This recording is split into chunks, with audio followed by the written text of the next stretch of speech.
Ẹ̀yin èèyàn mi o, a kú dédé wòyí o, a kú òwúrọ̀, a kú ọ̀sán, a kú alẹ́, a kú ìyálẹ̀ta, a kú gbogbo ibikíbi tẹ́ bá wà tẹ́ ń gbọ́ wa.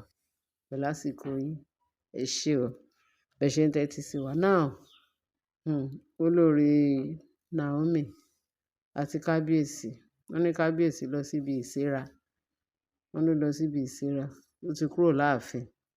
Wọ́n ní ibẹ̀ yẹn bí ìgbà téèyàn lọ sẹ́ ara ẹ̀ síbì kan fún ó dàbí pé fún 7 days. Wọ́n ní bọ́n ṣe máa ń pé traditional something ló bá lọ. Wọ́n ní ó máa wà ńbẹ̀ fún ọjọ́ méje láti ìfarapamọ́. Wọ́n ní àgbò tó tàdí mẹ́yìn pé ó lọ mágbára wá, irú nǹkan tí kábíyèsí lọ ṣe nìyẹn. Ẹ̀yin èèyàn mi, wọ́n ní for 7 days ló bá sọ fún Queen Naomi o, mo fẹ́ kó máa delédè mi o, fún 7 days yẹn. So mo fún ẹ láṣẹ, kọ kí nǹkan tí o bá sọ, òun la bẹ́gí. Kó sọ on his behalf.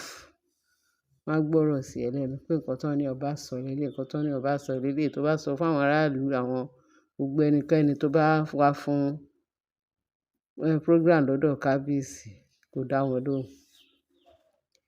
Bẹ́ẹ̀ ni o, wọ́n ní Naomi wá sọ fún kábíyèsí, báwo ni ó ṣe máa ṣe mí ò máa lè dúró? Mi ì tí ì dúró, ó wà ńlé, wọ́n victimize mi, ṣé èmi nìkan máa wà láàfin? Wo, ó dàbíi pé òun ò lè ṣe o, torí kán má bàa victimize òun, pé ó jáde lásán, tán rí pé mo wà láàfin. Wọ́n ń bọ̀ wá bá mi nínú ààfin láti máa fún mi ní wàhálà. Jẹ́ kóun náà kọjá s'Àkúrẹ́, tó bá ti dé láti parí program yẹn fún 7 days kó padà wá, èmi náà ń padà bọ̀. Wọ́n ní kábíyèsí sọ fún Naomi pé kí ni, àwọn èèyàn mi wà ńlé, àwọn bàbá mi gbogbo, àwọn family gbogbo, everybody, Kéyìsí family wọ́n wà ńbẹ̀, everybody.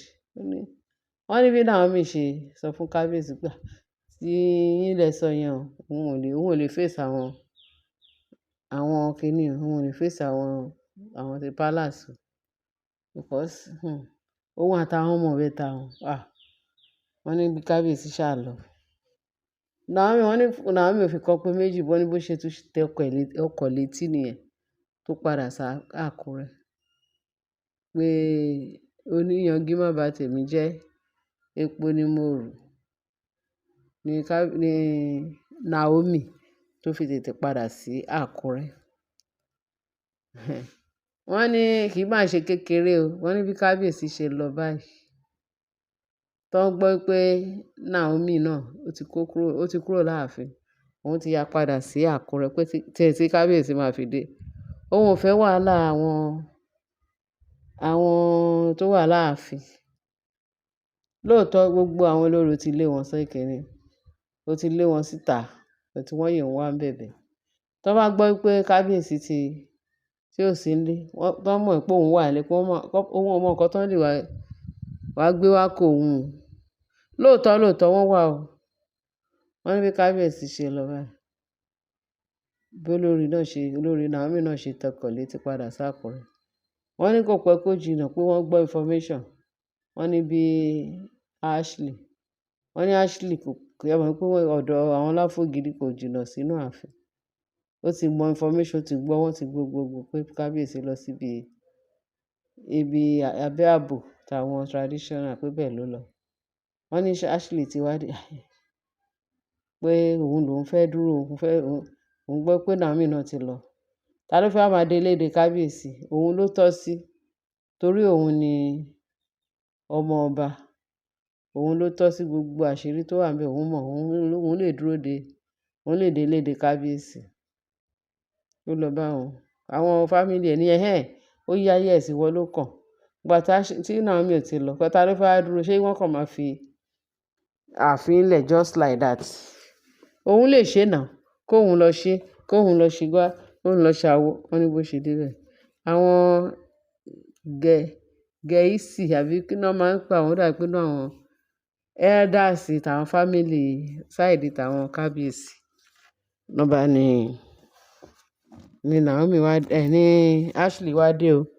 Ó sọ fún wọn pé tí n tó fẹ́ pé kábíyèsí ò sí, kọ́ fún òun ní adé yẹn, kọ́ fún òun ní crown yẹn, pé kóun wá kó máa pàṣẹ,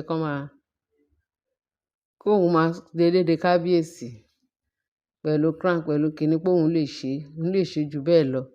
Òun náà ti ní experience yẹn. Ṣebí experience ni. Òun náà ti mọ̀.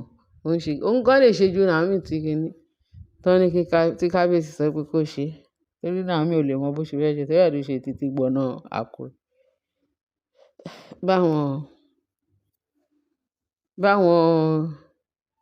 Àwọn géèsì àbí géèsẹ̀ táwọn yẹn náà pé wọ́n dé wọ́n ní kí ló ń jẹ́ bẹ́ẹ̀. Kí ló ń jẹ́ bẹ́ẹ̀? Ìwọ náà wá fi rán àwọn géèsì. Àwọn géèsì elders ni. Ṣé ìwọ náà fi rán ìwọ Ashley? Kí ni tiẹ̀? Ṣebí kábíyèsí ti ní òun ò fẹ́ rí ẹnìkan nínú yín nínú palace. So táwọn bá gbọ́ ẹ dáadáa, ìwọ ní pé ìwọ ló fẹ́ ṣe. Ṣé kábíyèsí rán ẹ iṣẹ́? Ṣé ìwọ náà gbé fún? Naomi náà sọ pé kó ṣe kinní yẹn.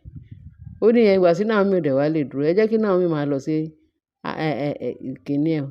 Ó máa lọ sí Àkúrẹ́ o. Àwọn gangan làwọn láàfin. Naomi ò mọ nǹkan tó ń ṣẹlẹ̀ láàfin, kò ní experience yẹn, kò ní kinní. Òun tó ní experience kí kán jẹ́ kó òun ṣe. Àwọn yẹn ní you are out of your mind. Kì í ṣe bí àwọn géèsì family elders. Wọ́n ní wọ́n kọ̀, wọ́n á sọ pé wá tí ẹ gbọ́ náà. Kí ni ìtumọ̀ èyí tó ń ṣe? Wọ́n ní bí àwọn family ẹ̀ ṣe dé ní ìyẹn àwọn Láfógidi. Wọ́n ní kí ni àwọn géèsì ń sọ? Àwọn ọmọ àwọn ló fẹ́ ṣe. Àwọn ọmọ wọn ló ní experience. Àwọn ọmọ wọn ló ń ṣe kinní. Òun ni queen lórí tó kù. Tó kọ̀ọ̀kan gbé adé yẹn fún un kó bẹ̀rẹ̀ sí ní máa pàṣẹ lọ. Òun gangan. Òun ló tọ́ sí, kì í ṣe bíi ti Naomi. Báwọn yẹn wá sọ pé number one, pé àwọn ò lè gbé adé lẹ̀ fún ẹ pé kó máa rule tí kábíyèsí máa fi dé. Torí kábíyèsí ò fi iṣẹ́ rán wa bẹ́ẹ̀. Ẹlẹ́ẹ̀kejì ni pé àwọn alálẹ̀ wọn ò lè gbà ẹ́ láàyè. Torí ibi ti kún ọwọ́ Ashley. Àti àwọn family ẹ̀ náà sọ fún, ní àwọn family kábíyèsí sọ fún àwọn Láfógidi pé ibi pọ̀ lọ́wọ́ ọmọ yín. Ọmọ yín ó ti commit, kò sí nǹkan kan tí wọ́n lè pé àwọn alálẹ̀ ti kọ̀ ọ́. Wọ́n ní kó máa lọ. Wọ́n ní kó tiẹ̀ lè déwájú wọn kan dá lóhùn. Lẹ́wá ní ká gbádé pé àwọn ò ṣe pọ́ǹtì tí kábíyèsí bá dé. Wọ́n bá ní Ashley wá bẹ̀rẹ̀ sí ní pariwo. Ó pariwo. Ṣé ìwọ nípa aláṣejù wẹ́rẹ́ ló máa tẹ́? Bó ṣe máa ń ṣe. Ní pé by force by fire. Ó rò pé nǹkan tó ṣé o mọ̀ pé Ashley máa ń ṣiṣẹ́ pé bóyá òun àti Olódùmarè náà jọ fún kábíyèsí ní oyè tó ń jẹ yẹn. So òun lè gba oyè yẹn, òun lè gba ọba lọ́wọ́ kábíyèsí. Bó ṣe jóbìnrin tó mọ̀ wọ́n rẹ̀. Ṣé o mọ̀ pé gbogbo wọn bó ṣe wà yẹn àtàwọn Láfógidi o àti Ashley o tó rán wá sínú ààfin. Wọn ò dá agbára Ọlọ́run mọ̀. Tó bá dà mọ̀ ni. Wọ́n mọ̀ pé gbogbo ariwo tó ń pa ní ààfin yẹn pé òfo lásán ni. Ọ̀rọ̀ tí ò ní ìtumọ̀. Gbogbo nǹkan tó ń nàgà pọ́n fẹ́ mú fúnra wọn. Apá wọn ò lè tó. Wọ́n bá nàgà láti gbà yẹn. Wọ́n mọ̀ pé bèbè ìparun ni àwọn ń roko sí yẹn. Ṣùgbọ́n àwọn géèsì ò máa gbà fún wọn. Àwọn elders. Àwọn géèsì elders. Ná bá ní wọ́n gbà fún àwọn Láfógidi àti Ashley o. Wọ́n wá sọ fún Ashley pé tí ò bá kúrò níwájú wọn, pé tí àwọn alálẹ̀ bá strike ẹ̀, kó má dàbí pé bóyá àwọn ò kìlọ̀ fún. Wọ́n ní kí ni gbogbo ìtumọ̀ èyí tó ń ṣe? Ṣé ìwọ ló tọ́ sí? Ọ̀rọ̀ Ashley dàbí ọ̀rọ̀ ẹni tí Ọlọ́run ò dùn nínú tó lọ ń lá ṣúgà. ó rò pé bóyá ilé ayé yìí pé fọ́ọ̀sì náà fi ń ṣe nǹkan tó fi ń gún régé. Wọn ò mọ̀ pé bèbè parun ní gbogbo iṣan tó ń dé mọ́ra wọn. Àwọn láfógidi, àwọn náà wọn help issue, wọn help ọmọ wọn. Ṣé nígbà tí ó kan àwọn láfógidi nígbà tó fẹ́ joyè, bóyá wọ́n ti jẹ́ rí o, bóyá wọ́n ṣẹ̀ṣẹ̀ fẹ́ jẹ́ o, tó ń ṣe wàdùwàdù, tó ń fẹ́ kí kábíyèsí kó ṣe ìjọba tiẹ̀ gbádùn. Wọn ì tí ì dá kan mọ̀ pẹ̀lú gbogbo wàhálà tán kóra wọn sí. Wọ́n fi pé 5 by 4 ni. Kábíyèsí tí wọ́n fẹ́ bá du àṣẹ tó wà ní ààfin, àbí tó fẹ́ bá kábíyèsí du oyè, ṣé kábíyèsí fi wàdìwàdì, bí kábíyèsí victimize àwọn tó wà ńbẹ̀ kí kábíyèsí tó débẹ̀? Ṣé bí kábíyèsí ṣe victimize àwọn èèyàn kóhun tó débẹ̀, tó fi jẹ́ pé ó tùbà ó tùṣẹ́ fún? Torí kábíyèsí tá à ń wò yẹn, kábíyèsí èèyàn pàtàkì ni, ẹni ọ̀wọ̀ ni, ẹni tó jẹ́ pé ó ní respect to the core. Torí ẹ̀ lọ́lọ́run ṣe mú dé ibi tó wà yẹn, lẹ́nu kábíyèsí tó ń ṣe yẹn, lẹ́nu oyè yẹn. Ṣé rí tẹ̀yìn àwọn láfógidi? Àánú wọn kàn ń ṣe mí ni. Àánú wọn ń ṣe mí because wọn ò mọ ẹni tọ́lọ́run jẹ́. Tọ́lọ́run bá ní wọ́n máa débẹ̀ náà, máa débẹ̀ ni. Ṣùgbọ́n tọ́lọ́run bá sọ pé wọn ò ní débẹ̀, wọ́n kàn fúnra wọn ní ìyà jẹ. Ashley tó sọ pé òun fẹ́ gba oyè tó ń fún, tó fẹ́ fi fọ́ọ̀sì jẹ oyè, fẹ́ fi fọ́ọ̀sì wá pàṣẹ láàfin. Àwọn wo tó tiẹ̀ fẹ́ pàṣẹ yẹn fún? Ṣé àwọn tó fẹ́ àbí àwọn tí ò fẹ́? Torí wọ́n sọ pé ẹni tó ń fẹ́ nílùú tó ń dá orin, tó bá dá orin náà tán ńkọ́, ta ló fẹ́ gbé fún? Òun lọ̀rọ̀ Ashley. Ó ga ọ́. Èmi ń ṣàlàyé pé irọ́ ni èṣù àtàwọn ọmọ ogun ẹ̀ ń pa. Torí àwọn láfógidi, ó dàbí pé àwọn èṣù lẹ́yìn ìbejì. Ìbejì dẹ̀ wá jẹ́ ti Ashley wá jẹ́ ìbejì. Àwọn gangan lèṣù. Torí nǹkan tí ò ṣẹlẹ̀ rí náà fẹ́ máa try. Ibi kan tọ́wọ́ wọn ò tó, wọ́n fẹ́ fi gọ̀ǹgọ̀ fà. Kán continue. Tí kábíyèsí bá dé bá Ashley pẹ̀rẹ́ ńbẹ̀, ìyẹn tí ẹ̀ ń pa. Mo mọ̀ pé kábíyèsí tó bá ti pé 7 days kò lè dé. A ti gbọ́ gbogbo nǹkan tó ń ṣẹlẹ̀ ńbẹ̀ yẹn. Ṣùgbọ́n 7 days yẹn, ó gbàdúrà pé kó pé kóhun tó dé. Ẹ mọ̀ pé ẹni tí ò mọ̀ wọn ara ẹ̀ bó ṣe máa ń tẹ́ nìyẹn. Àwọn láfógidi ẹlẹ́tẹ̀ ni wọ́n. Ashley fúnra ẹlẹ́tẹ̀ ni wọ́n ti ṣì.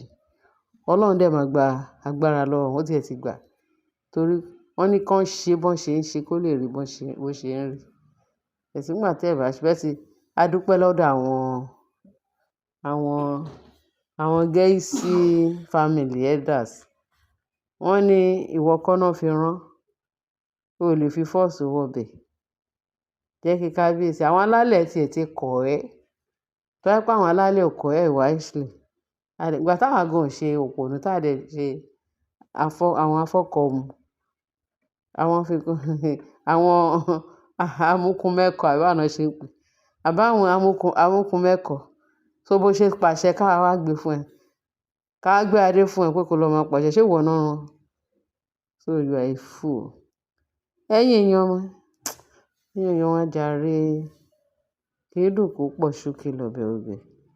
Ẹ ti understand ibi tá à ń lọ nípa ọ̀rọ̀ Ashley àtàwọn family ẹ̀. Torí Ọlọ́run nìkan lolùdájọ́. Ọlọ́run ló máa fún wọn ní èsì gbogbo nǹkan tó ń request fún Naomi àti kábíyèsí. Lágbára ẹ̀jẹ̀ Jésù. Ẹ ṣé ẹ̀yin èèyàn bó ṣe ń tẹ́tí sí wa. Wọ́n ní kò ń dùn kó pọ̀ ṣókí lọ́bẹ̀ oge. Wọ́n ní kí ẹ bá mi share, kí ẹ bá mi like, kí ẹ dẹ̀ bá mi subscribe. Ẹ ṣé gan-an. Ẹ ṣé ń tẹ́tí sí wa. Bye.